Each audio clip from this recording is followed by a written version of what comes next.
വിഷ്ണുമായ തമ്പുരാനെ കുറിച്ച് പറഞ്ഞു തുടങ്ങിയാൽ ഒരുപാടങ്ങ് പറയാനുണ്ട്. കാരണം സാക്ഷാൽ ത്രിലോകനാഥനെ വരെ മായയാൽ ഉറക്കിക്കെടുത്തിയവനാണ് സാക്ഷാൽ വിഷ്ണുമായ തമ്പുരാൻ.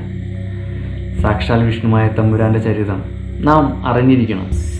നമ്മൾ ജീവിച്ചുകൊണ്ടിരിക്കുന്ന കലിയുഗത്തിൽ നമുക്ക് പ്രശ്നങ്ങൾ സംഭവിച്ചു തുടങ്ങി എന്ന് കരുതിയാൽ അത് ആ ഒരു സംഭവം തുടങ്ങുന്നതിന് മുന്നേ തന്നെ നമ്മളുടെ ജനറേഷൻ മാറിക്കൊണ്ടിരിക്കുന്ന ഈ കാലഘട്ടത്തിൽ ഇപ്പോഴും ആരാധിച്ചു കഴിഞ്ഞാൽ ആ ആരാധനമൂർത്തി നിങ്ങളോടുകൂടെ നിങ്ങളുടെ ഏത് നല്ല കാര്യത്തിനും നിങ്ങളുടെ ജീവിതത്തിൽ ജോലിയാണ് പ്രധാനമെങ്കിൽ അദ്ദേഹത്തെ വിളിച്ച് കരഞ്ഞ് പ്രാർത്ഥിച്ചു കഴിഞ്ഞാൽ അദ്ദേഹം നടത്തി തരും.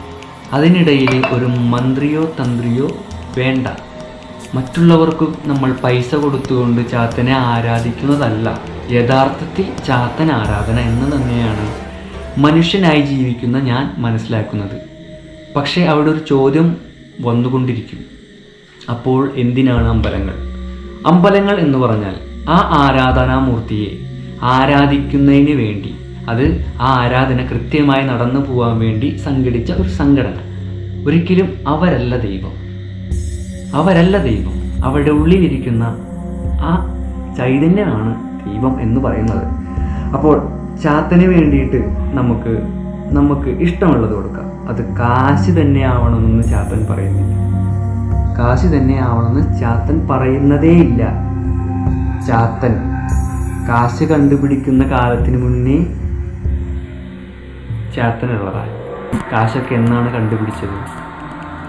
പല സമ്പ്രദായങ്ങൾ മാറി, പാർട്ട്ണർ സമ്പ്രദായം മാറി, ആ ചക്ക കൊടുത്ത് മാങ്ങ മേടിക്കലായി. ഇതൊക്കെ കഴിഞ്ഞിട്ടാണ് നാണയങ്ങൾ പതുക്കെ കണ്ടുപിടിച്ചത്. ദൈവം എന്ന് പറഞ്ഞാൽ നാണയം മേടിക്കാൻ വേണ്ടി ഇരിക്കുന്നവനല്ല. ഇത് പറയുമ്പോൾ പലർക്കും പൊള്ളും. ഏത് മതത്തിനും അത് പൊള്ളും. കാരണം നമ്മുടെ കാശ് മേടിച്ച് നമ്മളെ വിശ്വസിപ്പിക്കുന്ന ഒരു സംഘടനയായി മാറിക്കൊണ്ടിരിക്കുകയാണ് ഈ പറയുന്ന എല്ലാതും. ഏത് മതമായാലും ഒരു സംഘടന മാത്രമാണ്. നമ്മളുടെ ചിന്തകളിൽ നിന്നും നമ്മളെ വ്യത്യസ്തപ്പെടുത്തിക്കൊണ്ടുപോയി അവരുടെ ചിന്താഗതിക്ക് നമ്മളെ അടിച്ചേൽപ്പിക്കുന്ന ഒരു സമ്പ്രദായം. ഏതു മതത്തിലും അതിൻ്റേതായ ഒരു വലയങ്ങളുണ്ട്. മനുഷ്യനായി പിറന്നവരാണ് നമ്മൾ എന്ന് നമുക്കറിയാം. ഭൂമി ഉരുണ്ടതാണെന്നും അറിയാം. ഈ ഗാലക്സിയിലാണ് നമ്മൾ നിൽക്കുന്നതെന്നറിയാം.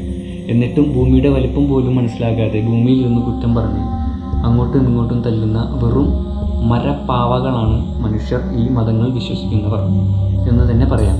പക്ഷേ നമ്മളുടെ കാര്യലബ്ധിക്ക് വേണ്ടി ഒരു മതത്തെ വിശ്വസിക്കണം എന്ന് ഞാൻ പറയില്ല. നമുക്ക് ഇഷ്ടമുള്ള വിശ്വാസത്തെ വിശ്വസിക്കാനുള്ള ഒരു